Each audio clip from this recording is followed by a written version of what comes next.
чыгып отурат. Бүгүн биз актуалдуу коомго жана биздин жакшы турмушка, биздин саясатка тиешелүү болгон актуалдуу теманы талкуулайлы деп турабыз. Өзүңүздөр билесиздер, быйыл президенттик шайлоо өтөт. Азыркы бийликте турган Атамбай президент бүгүн кече өзүнүн акыркы жолугушуусун пресс-конференциясында берди. Биз бүгүн ошол спичтердин негизинде 6 жыл отурган мөөнөтүнө баа берели деп отурабыз. Талкуу тезистик түрдө болот. Ошол үчүн бүгүн биздин студияга конок катары 4 экспертти чакырдык. Биз талкууга кирерден мурун алар менен тааныштырып өтөйүн. Кош келиңиздер, урматтуу коноктор. Менин оң жагымда Жибек Абдыкерим, парламентаризм боюнча эксперт. Кош келипсиз. Андан кийин Элери Бичикчи, биздин тарыхчы, эксперт. Кош келипсиз. Андан кийин Нурлан Садык мырза, юрист, эркин эксперт деп койсок болот, Андан кийин бул маңдайыбызга бир аздан кийин бизге Айнура Чекер айым кошулуш керек. Ал бир аздан кийин кечигип келем деген болчу. Эмесе талкууга киришө берели. Бүгүнкү темабыз Атамбай президенттин 6 жылдык мөөнөтү да. Ал 6 жылда эмнеге жетишти, эмнеге жетишкен жок деген суроонун тегерегинде болот да. Буну талкууга кирерден мурун арине президент мырзанын сүйлөгөн сөздөрүн карап, туура болду, туура эмес сүйлөп алдыбы, биз ага фокус кылбастан, биз дүйнөлүк стандарт менен жаңы парадигманын негизинде талкуу кылсакпы деген оюм бар да. Тагыраак айта турган болсок, могу 5 парадигма жөнүндө сөз кылып атам да. Тагыраак айтканда, улут куруу, бул нация строительство да, nation building деген суроо биринчиси. Экинчиси бул мамлекет куруу. Бунун state building же болбосо государство строительство деп койсок болот да. Үчүнчүсү бул демократизация, ошол эле. Бизде демократия мындан ары тереңдедиби 6 жылдын ичинде же начарладыбы? Төртүнчүсү бул баналдуу эле суроо болушу мүмкүн, ошол экономикалык өнүгүү да. Бизде экономикалык өнүгүү, жашоо жакшы жагына өзгөрүлдүбү? Биз жыргап жашай баштадыкпы деген суроо. Жана бешинчиси, ошолордун негизинде бизде кандай тышкы саясат жүрүп атат деген суроо бар да. Эми бул 5 суроого кирерден мурун биринчи state building жөнүндө сөз кылып кетсек, мамлекет куруу жөнүндөчү. Биз мамлекет куруу дегенде арине биз өлкөнү курабыз деген жокпуз.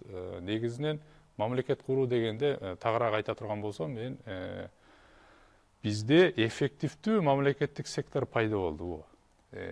Мамлекеттик институттар элин мындай эффективдүү, кичпейил, өз убагында элпек теле алганга жөндөмдүү мамлекет куралдыкпы, курулдубу деген суроонун негизинде болот эле да.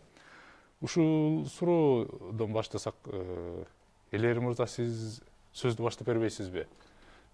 6 жыл мурдагы мамлекеттик сектор менен бүгүнкү мамлекеттик сектордун айырмасы барбы? Мамлекеттик сектордо чындап эле профессионал адамдар иштеп, бизди канааттандырган кылып, салык төлөөчүлөрдү тейлей алган деңгээлге чыктыбы? Сиз эмне ойлойсуз? Менимче, ал деңгээлге чейин биз жете элекпиз. Анткени ушу Атамбаевдин жазган иштерин карап көрсөк, бул ошол сиз айткандай улут куруу же мамлекет куруу багытында менимче болгон эмес. Анткени бул башка бир термин да бар, ошо саясаттануучуларда режим билдинг деген. Бул өзүнүн режимин бекемдөө жана ошону куруу максатындагы бир багытталган бир иш-чаралар болду деп эсептеймин. Анткени мамлекет куруу мисалы бул мыйзамдуулукту бекемдөө.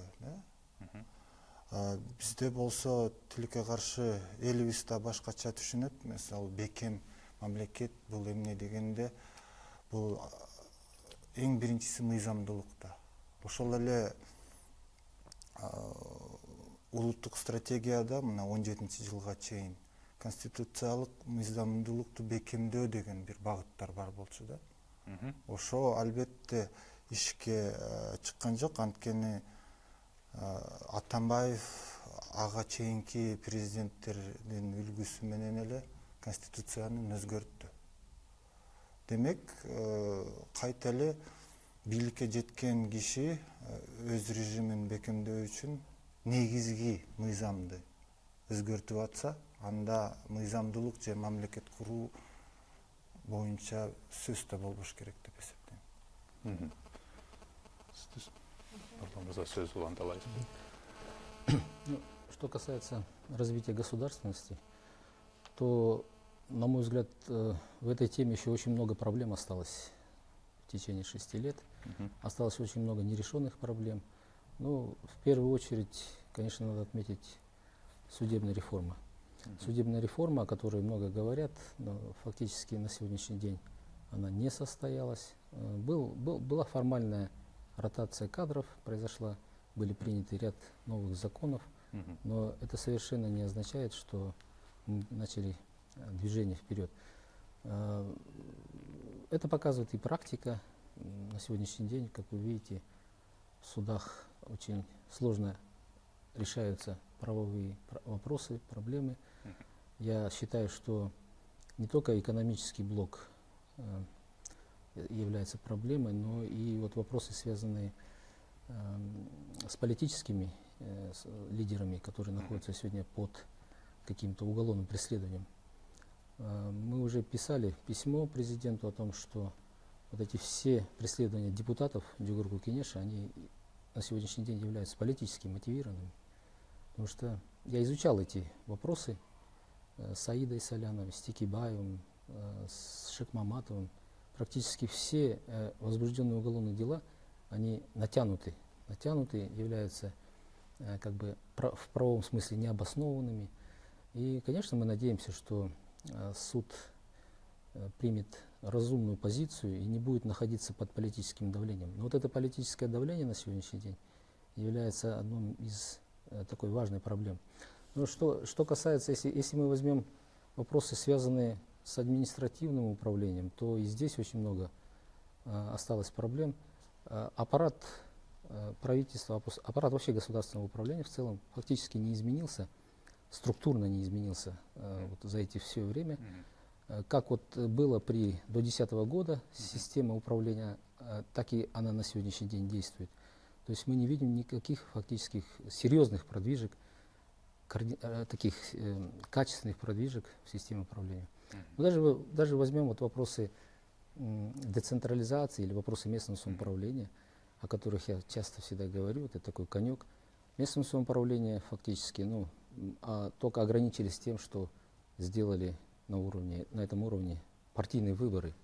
Но партийные выборы показали себя не совсем удачным, наверное, вариантом решения этого вопроса, поскольку не партийные лидеры знают вопросы местного значения, а именно простые граждане. Поэтому надо возвращаться и к иной системе выборов на местном самоуправлении.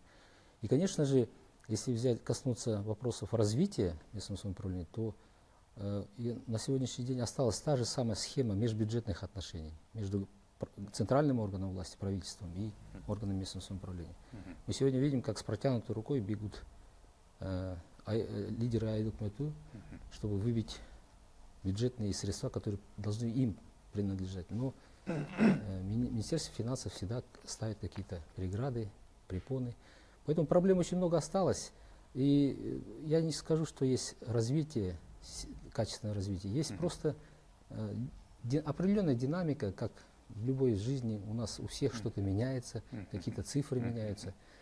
Но это совершенно не означает, что мы развиваемся.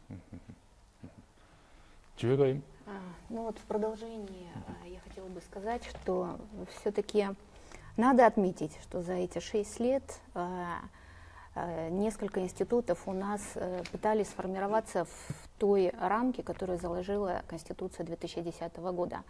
Парламент функционировал с учетом двух крупных политических сил – коалиции большинства и парламентской оппозиции. Они были формализованы, появились функции, полномочия, они были уже в людях, немного в идеологии. Как это работало, конечно же, в реализации трех функций – это другой вопрос.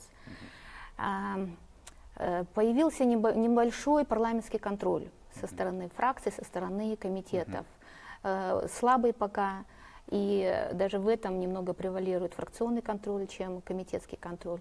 Но на самом деле эта функция сейчас растет, укрепляется, и парламент, дважды приняв стратегию развития Джорко Кенеша, он видит свою роль в государственном строительстве, в становлении государственности, в разработке страновых документов в части развития страны во внешней и внутренней политике. Другое, конечно же, то, что до сих пор партийное строительство у нас никак не может распаковаться, и нету партийной идеологии, и нету дискуссий внутри парламента и в общественности именно с точки зрения оппонирования каких-то разных политических точек зрения, построенных на принципах партийных, политической оценке, анализе и стратегических каких-то четких позициях. С одной стороны, говоря, что парламентская оппозиция появилась, но мы видим, что два созыва, и пятый, и шестой созыв Джорко Кенеша, оппозицию представляет в основном партия, фракция Республика Атаджурт, и занимая два таких стратегических комитета в парламенте, оно никак не влияет на качество принимаемых парламентом коалиции большинства решений. Оно не представляет политически альтернативной точки зрения, оно не выдвигает свое видение по экономическим, внешнеполитическим и другим социальным вопросам в стране. Что было сделано хорошо? Появился большой стратегический документ СУР в 2013 году, национальная стратегия устойчивого развития. Все-таки были сделаны попытки долгосрочного планирования развития страны, обозначения каких-то точек роста с точки зрения трендов мировых, целей устойчивого развития туда были вплетены как основа. Была принята государственная программа по противодействию коррупции. Были, и многие вот эти вещи, они, конечно же, шли под эгидой инициативы президента. Хотя и в этом тоже где-то есть плюс, но если смотреть на правовые рамки, инициатором и лидерство должно, конечно, было вести парламент страны. Страна, несмотря на лица, несмотря на партии, фракции, коалиции, она развивается, и в этом может быть большой плюс того, что люди, они вдохновленные новыми идеями и все-таки демократическими ценностями, они двигали страну через малый, средний бизнес. Вот если вот был затронут вопрос о коррупции, борьбе с коррупцией, да, действительно была принята концепция, стратегия по борьбе с коррупцией, но в реальной жизни мы не ощущаем эту борьбу с коррупцией, потому что борьба с коррупцией свелась, к сожалению, вот, как я уже раньше говорил, это преследование за инакомыслие, наверное, за свои какие-то иные взгляды, расходящиеся со взглядом правительства, президента. Вот, поэтому мы еще на самом деле не ощутили. А ведь борьба с коррупцией должна проводиться буквально, тотально, можно сказать. Все, кто работает на государственной службе, должны предоставлять декларации о тех доходах и расходах, которые они получили за время своей деятельности. И поступление на государственную службу, вот эта декларационная кампания должна стать критерием оценки вот этого государственного служащего. Если ты не доказал, каким образом ты закупил, на какие средства ты закупил себе все вот это богатство, то ты не имеешь права занимать государственную должность. Вот этот критерий, к сожалению, он не стал таким превалирующим в борьбе с коррупцией. И борьба с коррупцией — это не только проверка деклараций, но и повседневная работа. Это не только работа преследовать уголовными какими-то методами преступников и так далее, но это повседневная работа, связанная с вопросами, с органами власти, где выдают разрешения, где выдают лицензии. Там постоянно идет коррупционный такой риск, фактор, когда бизнесмен приходит, ему нужно получить лицензию, но с него требуют деньги. Вот эти вопросы, они всегда связаны с административными процедурами. И вот у нас более 10 лет, уже второй закон принят по административным процедурам, никто не контролирует сегодня уровень исполнения этого закона и качество исполнения этого закона.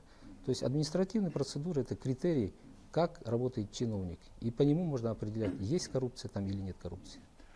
Өтө маанилүү эки нерсени айттыңыздар да. Жибек айымдын айткан, сиз айткан нерсе көбүнчө бул демократизация маселесине тийише турган, бирок бири бири менен байланыш әрине. Бирок андан дагы өзгөчө эки нерсени айттыңыздар. Атамбай президенттин доору мындай state buildingден дагы көбүнчө regime buildingге окшош болду деп айтып атасыз да. Өлкө курбай эле өзүнүн режимин куруп атканга окшош таасир калды дейсиз. Ошол эле учурда өзгөчө мамлекет куруу бул биринчи өлкөдө мыйзамдын үстөмдүгүн орнотуу деп айтып атасыз да. Сиз дагы өтө эсте кала турган нерсени айттыңыз. Структуралык өзгөрүү болгон жок деп атасыз. Административдикчи мамлекетте. Мен деле чындап эле ушуга макул болуп атам да. Чындап эле айта турган болсок, азыр ошо коррупция маселеси да көтөрүлүп кетти. Ошо баягы Transparency International деген мындай нейтралдуу, бейтарап эл аралык уюм бар. Ал болсо өлкөлөрдүн коррупцияга тиешеси, коррупциянын деңгээлин ченейт да жылда.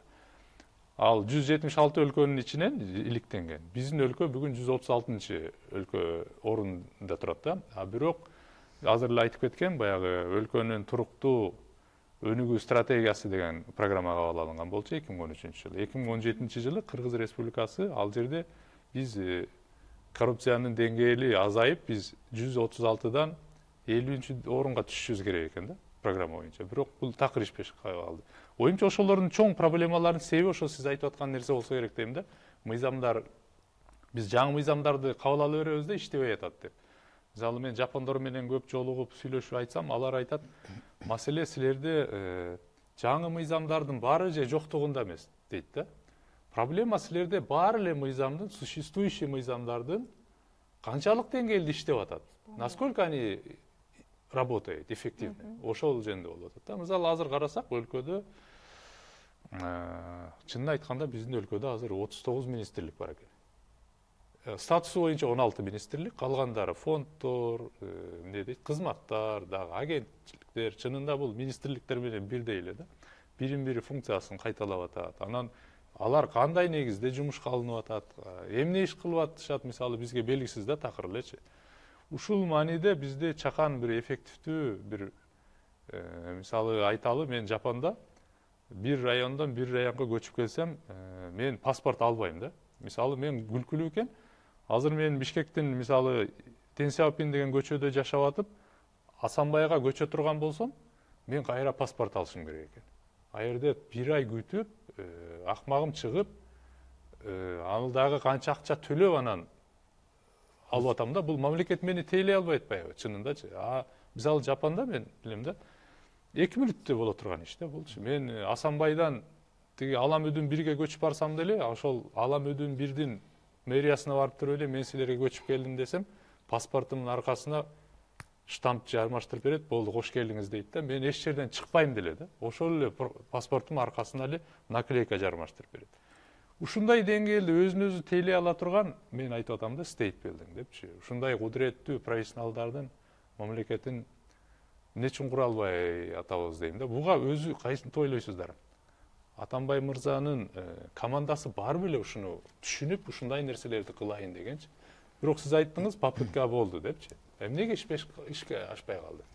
Ну, я хотел бы сказать, что у президента как такового нету таких ресурсов, чтобы заниматься все вот этими вопросами, о которых вы говорите. Командасы барбы жок дегенде? Команда имеется в виду правительство. Все эти вопросы, о которых вы говорите, они относятся к компетенции правительства. Но получилось так, что правительство на сегодняшний день всегда оглядывается, а что скажет нам президент. То есть вот эти старые традиции управления, они на сегодняшний день остались. Конечно, вопросы, связанные вот с развитием электронного правительства, это очень важный вопрос. Это краеугольные вопросы, которые необходимо было бы решать на сегодняшний день для того, чтобы улучшать качество государственных услуг. Вот о том, что вы говорили. Но на сегодняшний день чем занимается правительство, мы не увидели. Всегда правительство в какой-то мере оглядывается на аппарат президента, что нам скажет. То есть вот эти старые традиции оглядываться на аппарат президента, они на сегодняшний день остались. И в этом смысле президент стал укрепляться, правительство стало слабеть. Этот этап до того дошел, что некоторые вопросы президент прямо взял на себя. Например, вопросы той же государственной кадровой службы, декларационной кампании, вопросы религии. Все вот эти органы находятся сейчас при президенте. Они по своей сути должны находиться при правительстве. То есть правительство фактически вообще не брало на себя ответственность говорить, ставить вопрос перед парламентом о том, что это наши вопросы. Эти вопросы должны мы решать, закрепить их за нами. И вот с таким слабым правительством мы прожили вот эти все 6 лет. А юридикалык жактан өкмөттүн укугу бар беле ошону кылганга? Это все по Конституции. коркот анда? Все это вопросы правительства. Почему боятся? Почему боятся? Ну, потому что, видимо, я говорю, остались старые вот эти традиции, трепет перед институтом президентства, потому что у президента всегда есть силовой блок за ним, ГКМБ, Министерство обороны там, и так далее. Полиция. То есть это достаточно влиятельные такие структуры, они не позволяют тому же правительству быть самостоятельным. Если какой-то премьер-министр, вот заметили, за весь этот период ни один премьер-министр не сказал, не пошел против вот такой практики, и не сказал, это наши полномочия, это наши вопросы, давайте мы их будем самостоятельно решать, давайте поставим этот вопрос в парламенте, четко определим компетенцию правительства. И вот в Конституции есть такой принцип разграничения власти и разграничения вопросов ведения. И вот, на мой взгляд, вот этот конституционный принцип, он всегда нарушался. Ни один премьер-министр не ставил вопрос о том, что надо вот эти вопросы самостоятельно решать правительством, и ни в коей мере не президентом. Вот из-за этой мешанины, из-за этой передачи какой-то, неформальной передачи, что ли, всех этих вопросов президенту, мы, наверное, получаем вот этот слабый динамизм в развитии, в экономике, в политике и так далее, и так далее. Поэтому вот этот маленький вопрос компетенции, казалось бы, да, в Конституции он одной строчкой прописан, но это основополагающий вопрос государственного управления. На основе его создаются какие-то новые программы, новые идеи, развитие экономики и так далее. И так далее. Получается, вот даже если мы возьмем, вы говорили о национальном строительстве. Я коротко коснусь, когда вопрос касался подготовки национальной стратегии развития, кто должен был писать национальную стратегию? Аппарат президента или все-таки правительство? Национальный комитет, да? Ну, по сути, все вопросы экономического развития по Конституции переданы правительству. Значит, правительство должно быть заниматься всеми стратегическими. А что за подход, когда на основе национальной стратегии правительство принимает свои какие-то стратегии развития? Это совершенно неправильный, методологически неправильный подход. Алгоритм нарушается. Почему у нас 2 стратегии? На основе той стратегии пишется эта стратегия. Для чего это? Кого мы обманываем? И в этом, когда правительство пишет такие стратегии, теряется ценность всех тех идей, которые закладываются в эту стратегию. А если не закладываются ценности, нет их смысла какого-то, то просто идет повторение, дублирование, то и, наверное, и развития не будет. Мындайча айтканда, бүгүнкү күндө бүт бардыгына тоскоол болуп аткан бул президенттик институт дегендей сөз болуп атат да, менин түшүнүгүмө караганда. Туурабы? Президенттик институттун абдан эбегейсиз компетенциясын көп алып алганы бардык нерсеге коркунуч туудуруп атат дегендей. Когда нет лидерства в парламенте, в правительстве, то президент, он заполнил те вопросы, которые не поднимались, не инициировались. Но дело еще в том, что у нас выставляются стратегические цели, задачи, но у государственных институтов нет мониторинговой системы и оценки эффективности, результативности. Ни одно политическое решение у нас не было основано кадровое в отношении отставки правительства, формирования новой структуры, новых членов кабинета правительства. И даже по структуре парламента никогда не оценивалось с точки зрения работы предыдущих структур и того, что было сделано либо не сделано. Всегда была какая-то политическая подоплека. Нету мониторинговой системы со стороны парламента в отношении исполнения каждого закона, индикаторов. И, в общем-то, в этой ситуации очень легко приходить, зная, что правительство работает нестабильно, приходить на год, позволять не работать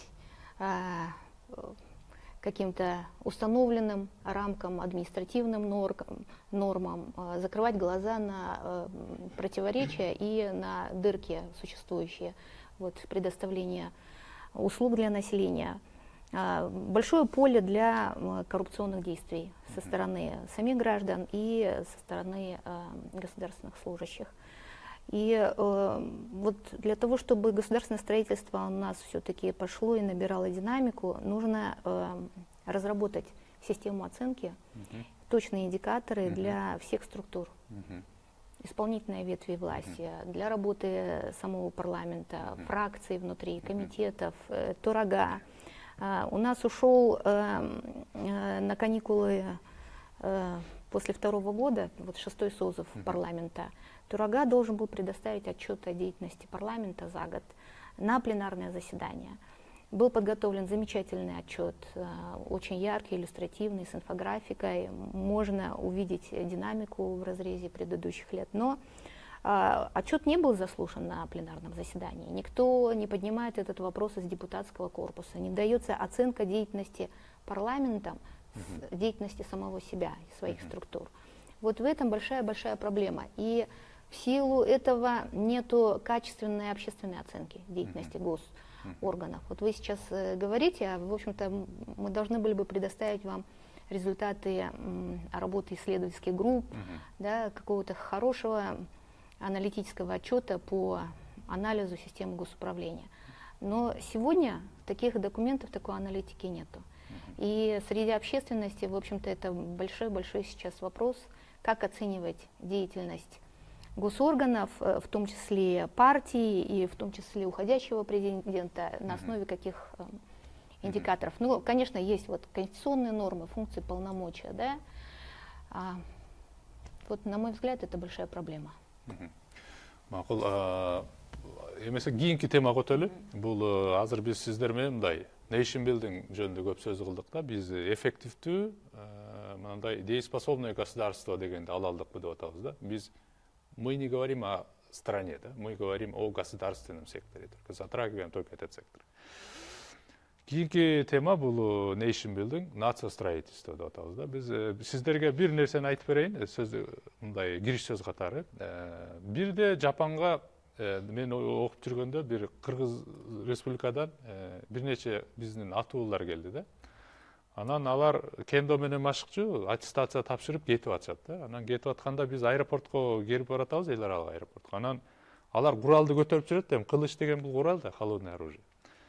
Аэропорттун территориясына кирип атканда алардын куралы бар экен деп ал жердеги мыйзам коруучулар, полициянын өкүлдөрү алардан суранды да, протокол жазып толтуруп коюңуздарчы, мен куралым менен кетип атам деп. Анан толтуруп аткан, мен өздөрү билет го деп көңүл бурган эмесмин. Анан алар толтурушту, бирок полиция мени кийин чакырды.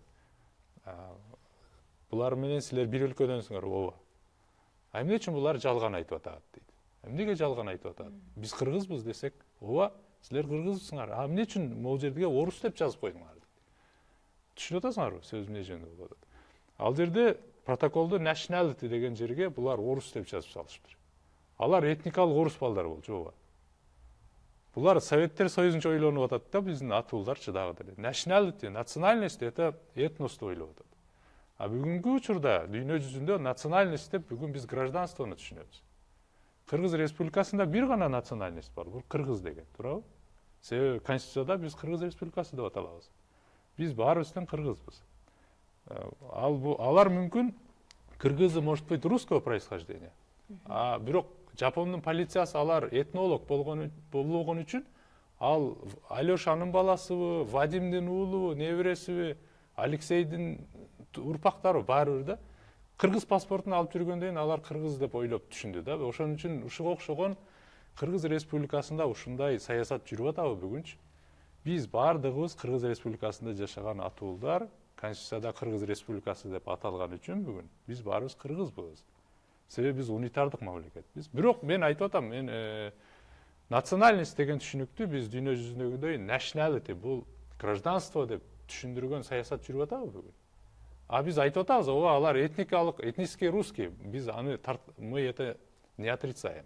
Биз а жөнүндө сөз кылган жокпуз да. Биз айтып атабыз, мындай саясий улутту биз Кыргыз Республикасынын баарыбыздын кыргыз паспортун алып жүргөндөн кийин мы кыргызы дей тургандай болупчу. Анан бирок бул сөзгө синоним катары азыр кыргызстанцы деген сөздү да колдонуп атат.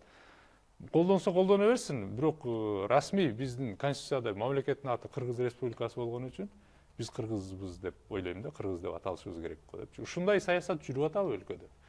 Нурлан мырза, сиз биринчи сөз баштап берсеңиз эле, сизге жакыныраак тема болуш керек. Менимче бул саясаттын мындай жүрүшү абдан татаал болуп атат, анткени кыргыздар өздөрү деле түшүнбөй атпайбы ушунучу. Ошол эле паспорттон, мына жаңы киргизип аткан паспорттон ошо националити деген, национальность деген эмени алып салып атса, Бул этничность эмес да. ошону Атамбаевке күнөө катары салып атпайбы. Мен да бир Фейсбуктан окуп калдым. Бирөө Атамбаевдин күнөөлөрүн жазып атканда, ошондо биринчисин Атамбаев кыргыздар курама эл деген бир күн деп айтты деп ошо күнөө катары аны көрсөтүп атат да. Бирок ал сөз Манастан алынган да, мисалычы. Ошол кайта эле биякта карап көрсөк, ошо графа национальности алып салгандар кыргызды жоготоюн деп атат деп. Бирок ошо графасы паспорттарга 32-жылы эле кирген. Кыргыздар кылым карыткан эл болуп атат. Анан ошону алып салса кантип эле кыргыздар жок болуп кетет дейм да.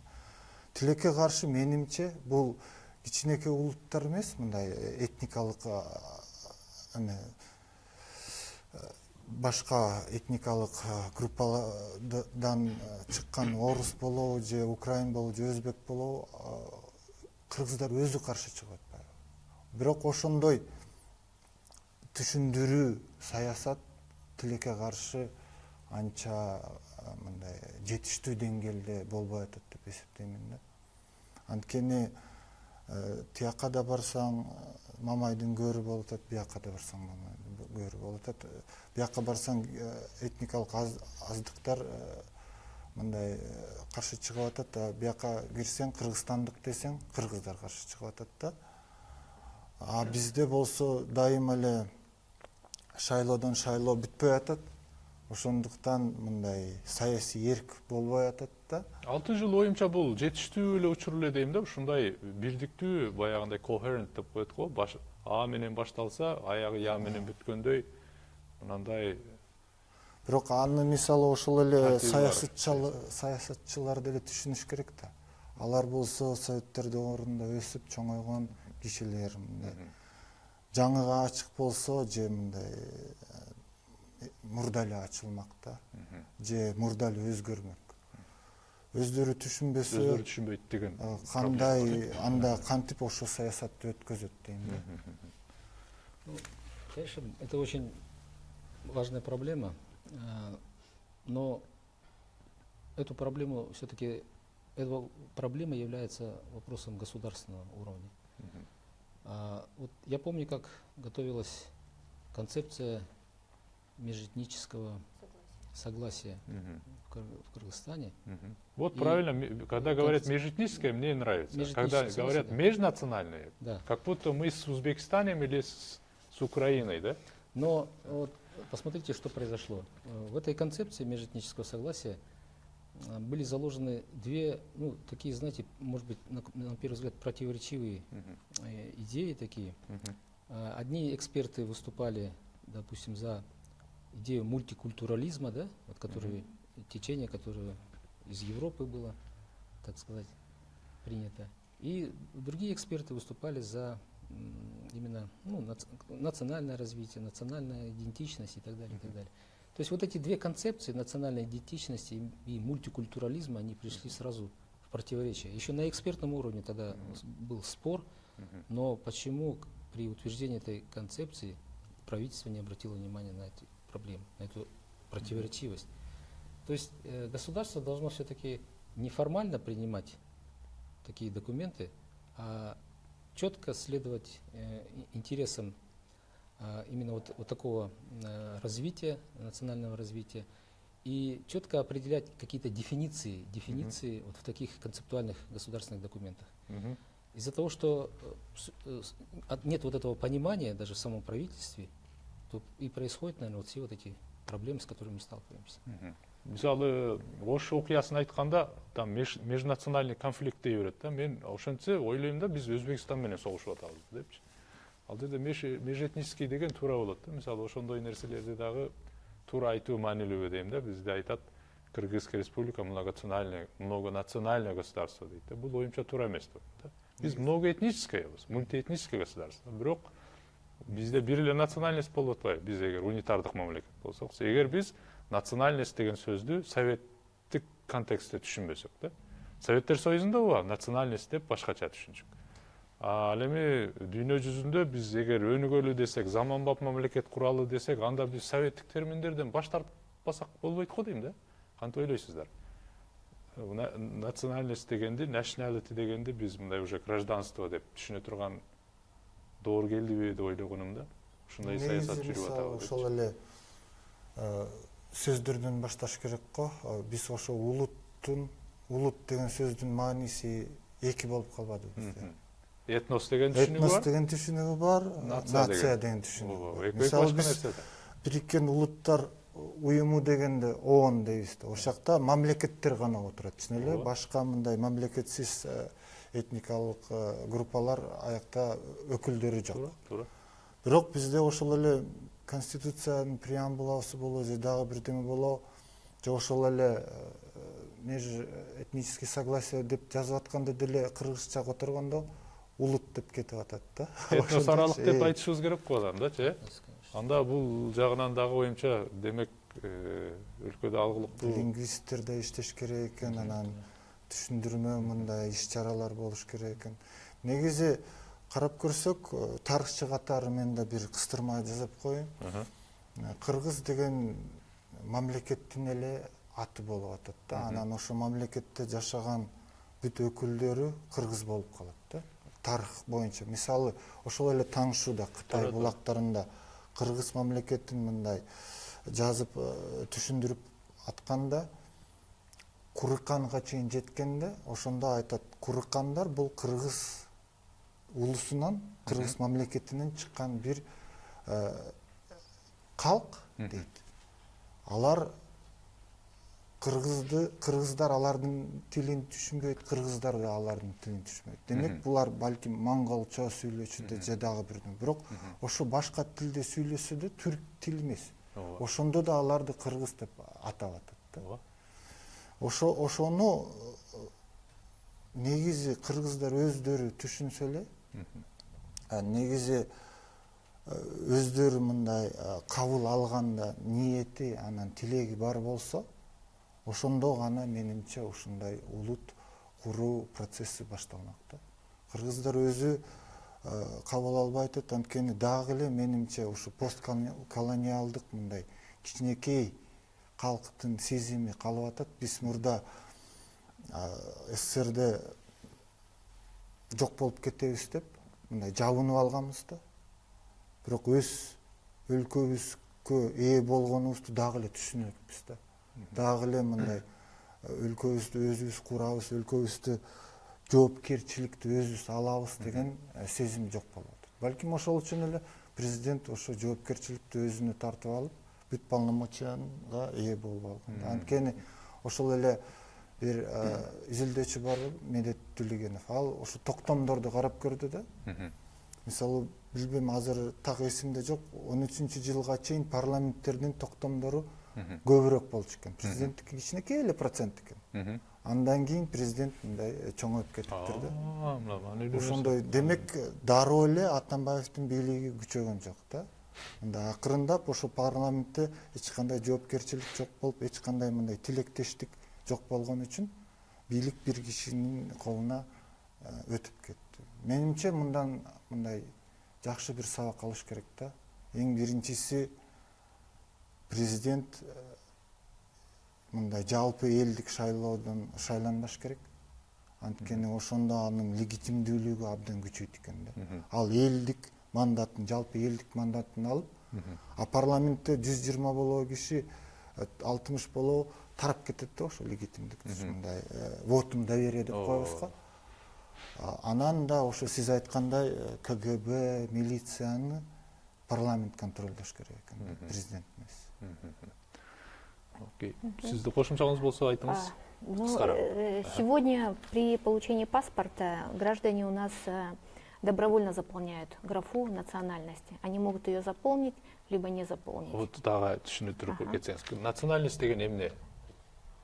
Вот Это этничность или... Это этничность. Графа национальность сейчас, это вот графа это не тавтология, этничность. если у нас... Но это у нас вот одно... проблема дефиниции. На самом деле, оно у нас прямо в правовом поле, видимо, необходимо проводить работу, разграничивать. Но кроме этого, чтобы все действительно разграничивали этнос и национальность кыргыз, да, которые идентичны гражданственности, мы должны проводить большую работу прямо вот с дошкольного возраста. А ошо жүрүп атабы ошол саясат? Нет. А өзү Атамбай президент ошону түшүнөбү деп ойлойсуз?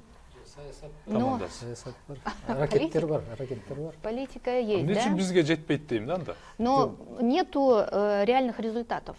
Если политика есть, а результатов нету, значит страдает механизм реализации. Аны Да? таза коомду жазган эле мүмкүн Дело в 2-3 том, киши что түшүнүшү атат. Возможно. Здесь надо быть объективным. Президент Атамбаев очень много внимания обращал вот развитию кыргызского языка.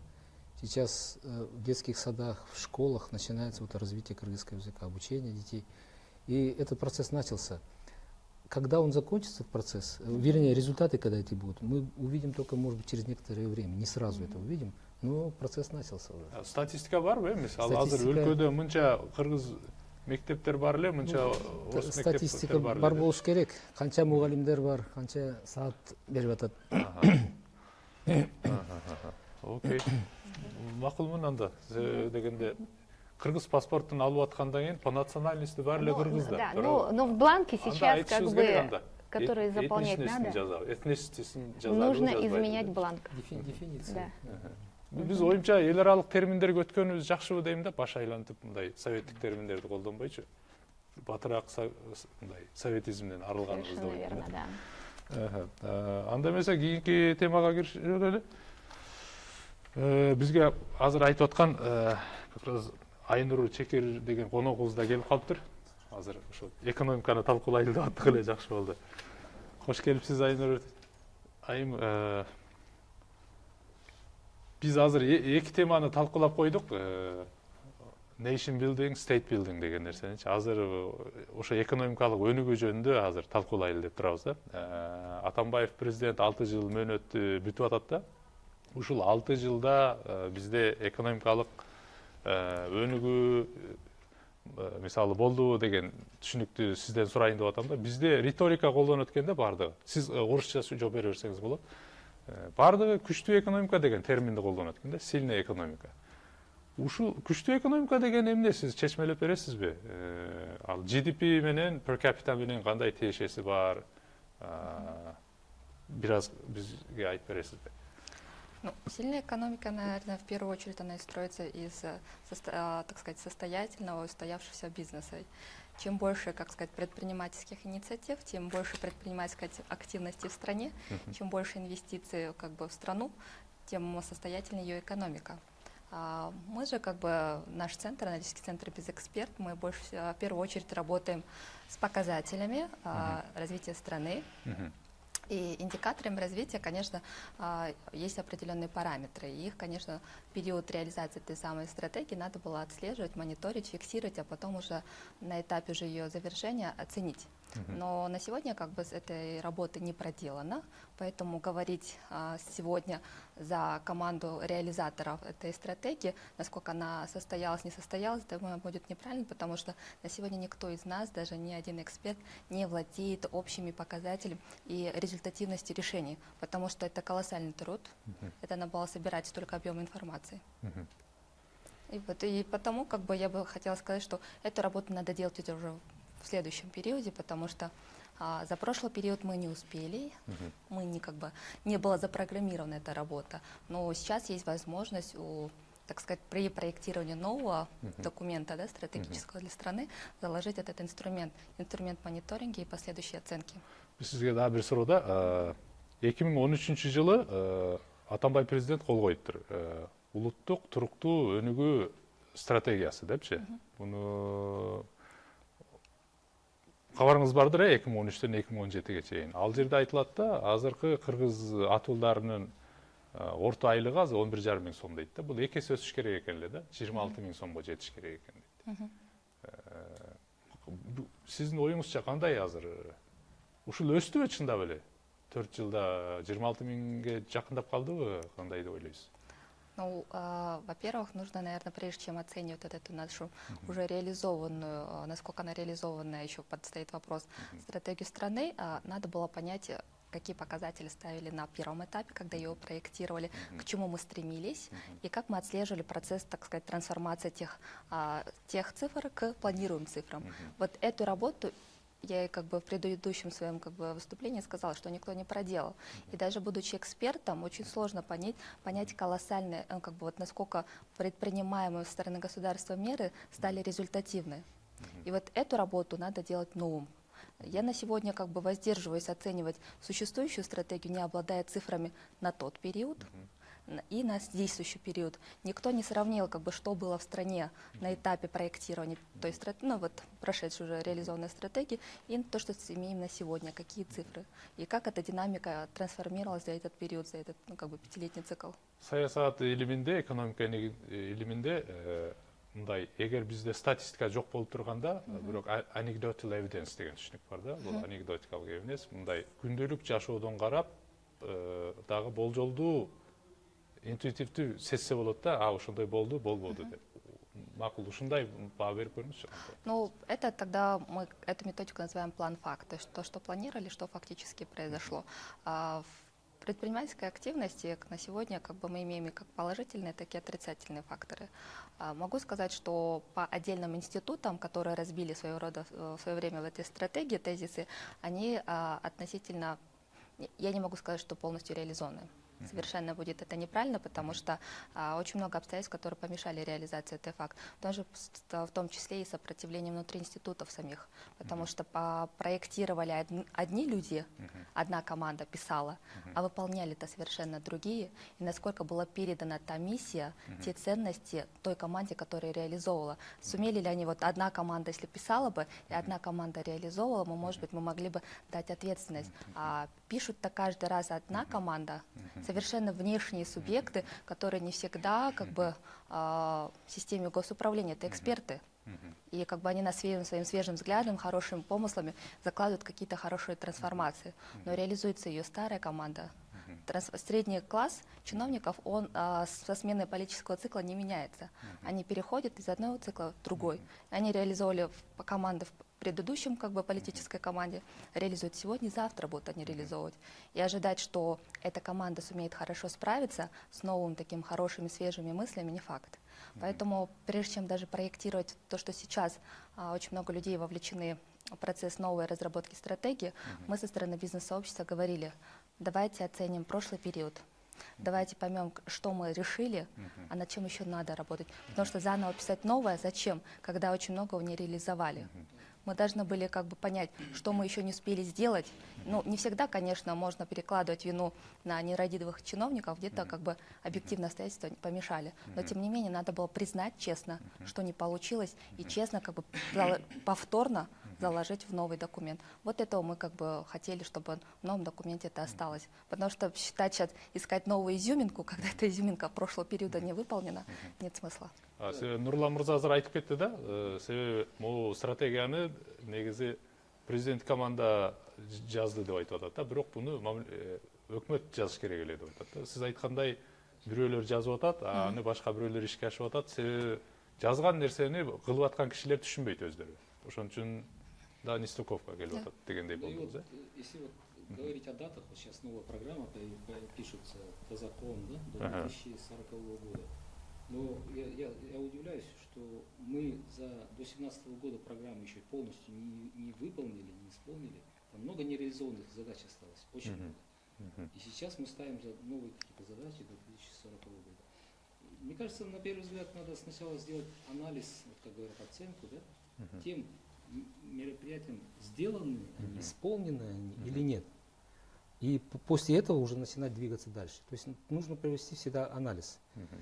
Я считаю, что многие вот эти программные идеи, которые были заложены в стратегии до 2017 года, остались неисполненными, и мне кажется, их надо было продолжать реализовывать.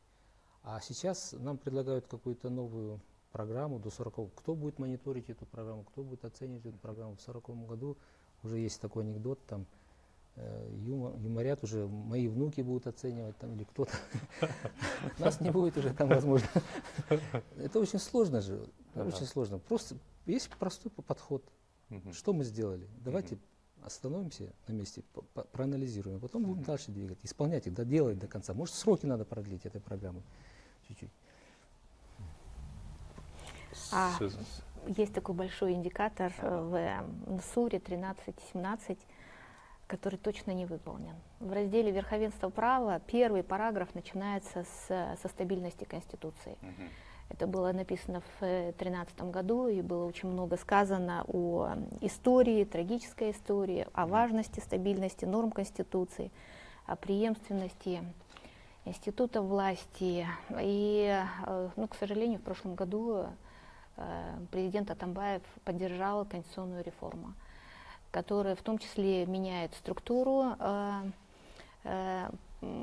полномочий между ветвями власти, систему подотчетности, и заложены также такие нормы, которые вопросы подотчетности они подрывают очень сильно. Например, избрание премьер-министра и первого вице-премьер-министра из состава депутатского корпуса с сохранением депутатского иммунитета. Совершенно непонятен механизм подотчетности тогда членов правительства, руководства правительства перед парламентом по исполнению бюджета, по исполнению стратегии развития страны. И вообще, каким образом парламент будет реализовывать контрольные функции. Для разъяснения и уточнения всех этих вещей нужно кардинально менять закон о правительстве, и все равно конфликт интересов заложен очень сильный этой нормой. Вот это в части неисполнения тех задач, которые были заложены в СУР.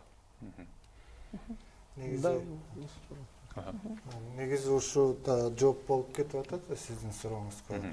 Эч кандай мындай экономикалык индикаторлор же мындай даталар жок болуп атса бизде. Ошондо ушундай индикаторду алып эле, мисалы азыр тиги Жусуп Баласагандын 1000 жылдыгы болуп атат төрөлгөнүн. Ошол кутаткы бийликте эле жазылып турат. Туруктуу мыйзамдуулук болсо таштар да гүлдөйт депчи. Бизде болсо оюндун эрежелери дайыма өзгөрүп атса, дайыма ушундай жаңы эмелерге кирип атса, бизнес кантип өнүгөт дейм да. Мен Айнур айым сизге суроом да дагы эле. Ошол стратегияда айтылат да, 2017 жылы жакырчылык, кедейчилик, бедность 12%ке кыскарыш керек деп айтылат да. Дүйнөлүк банктын баасы боюнча 2014 жылы калктын 30% кедей экен. Биз 6 миллион элбиз, 6 миллиондун 30% кедей экен. Бул деген нерсе 1 миллион 800 миң киши кедей деп атат да бул жерде. Бирок биз бажы биримдигине киргенден кийин акыркы датаны карасак, Дүйнөлүк банк азыр 3 жылдын ичинде кедейлердин саны 3% өстү деп атат. 33%, 32 канча деп атат, эми 33 деп кое берели. Бул деген нерсе кайра эле ошо 180 миң кишиге кедейлердин саны көбөйдү деп атат да. Бул эмне жөнүндө кабар берет сизге? Бажы биримдигинен бизге анан ошол учурда дагы бир нерсе бар да. Вовлеченность в мировую торговлю деген дагы критерий бар. Биз ошондон алыстап калбадыкпы бажы биримдигине кирүү аркылуу? Несомненно, интеграция для Кыргызстана это было очень много, так сказать, вызовов породила для бизнеса страны, потому что с этим союзом раньше не было исторически связи.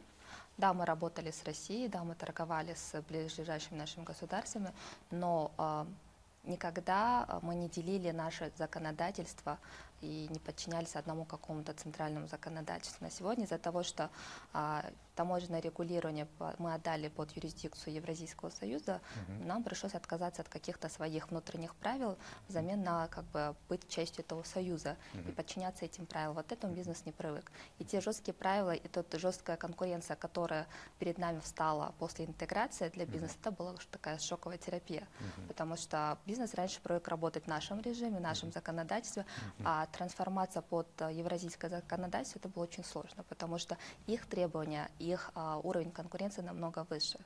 Их объемы производства, их какие-то технические параметры к производимой продукции совершенно иные, потому что бизнес-процесс у них как бы на этапе другом, нежели мы. И вот сейчас нам нужно успевать бизнесу Кыргызстана догонять те этапы, те темпы, которые уже запущены в Беларуси, там, где промышленность не потеряна была, в Российской Федерации, где крупные корпорации как бы функционировали и сохранили свой темп, да, и вот под их темпы подстраивать, потому что тех регламента Евразийского союза и требования Евразийского союза это одна из лучших, как бы, ну не то что практика, одни из жестких требований к производству. Это значит, твой уровень производства должен быть на высоком уровне. К этому вот наш бизнес не был готов, и этот шок. Показатель, что он нас отдалил от мировой торговли, я думаю, нельзя однозначно сказать, потому что у нас это совпало с определенными сдвигами ВТО. Но у нас это, что могу однозначно отметить, что включение Кыргызстана в Евразийский союз, он все равно отразился на его обязательствах перед ВТО. Потому что, по идее, как бы в правовом поле оба, так сказать, этих интеграционных союзов для нас равные. Но фактически, да, оказалось, что сейчас Кыргызстан полностью подгоняет и пытается выполнять обязательства перед ЕС, но при этом забывая обязательства перед ВТО. Никто сейчас не проводит работу практически, да, под выполнение обязательств, которые лежат в рамках ВТО, те же самые Балийское соглашение. И вот я бы думаю, в этом плане Кыргызстан отдалился от интеграции с ВТО, и у него как бы сейчас приоритет Евразийский союз. Но нельзя как бы отказываться от одного либо от другого, нельзя. Совершенно неправильно, надо сохранять баланс между двумя этими союзами. А баланс бузулду, сиз мойнуңузга аласызбы? Да, потому что сейчас очень много тезисов, вся работа правительства полностью как бы занимает по, так сказать, реализации дорожной карты. Но это как бы логично, потому что мы должны были выполнить определенные обязательства, взятые на Кыргызстан при подписании присоединения Кыргызстана к Союзу, поэтому сейчас все ресурсы государства, так сказать, инвестированы в процесс интеграции ЕС, потому что для нас новый союз. ВТО мы уже давно, как бы исторически, там имеются какие-то традиции, темпы бизнес-процесса уже как бы сформированы. И вот, может быть, это как бы взяло приоритет. Но, тем не менее, сейчас надо восстановить вот этот баланс и Кыргызстану активно заниматься и выполнением, и интеграцией в ВТО, потому что их как бы партнерство с ВТО открывает очень много границ тоже для Кыргызстана. Так, эмесе бизден убактыбыз азайып баратыптыр. Эгер кыска бир 10 секундтан сөздөрүңүздөр болсо, эгер кыстарма болсо айтып калыңыздар. Негизинен кандай баа бересиздер ошондо? Ишке ашкан жагы көбүрөөк болдубу же ишке ашпай калган жагы көбүрөөк болду? Значимые события, которые вот на слуху, это запуск Кеминдатка, это принятие Ансур, Всемирные игры кочевников и таможенный союз. Но в целом, как у гражданина, у жителя города Бишкек, я не ощущаю, что были сделаны значительные системные реформы в госуправлении и в экономике. Мен дагы оюмча буну көбүнчө мен статус-кво деген сөздү айтып атам да, негизинен. Бул 6 жылда мындай статус-кво сакталгандай да, көбүнчө өлкөдө жакшы деле эч нерсе болгон жок, бирок жаман деле эч нерсе болгон жок.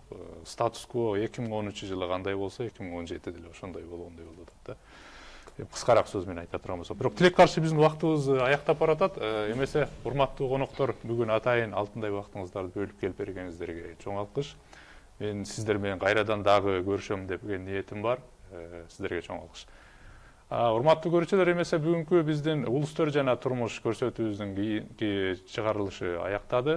Бүгүн биз Атамбай президенттин 6 жылдык мөөнөтүн ийгиликтери жана ишке ашпай калган нерселер, калган программаларын талкууладык. Эфирде мен Сейтек Качкынбай болдум. Эмесе кайрадан кийинки көрсөтүүдө жолугушканча кайра кош. Жакшы туруңуздар.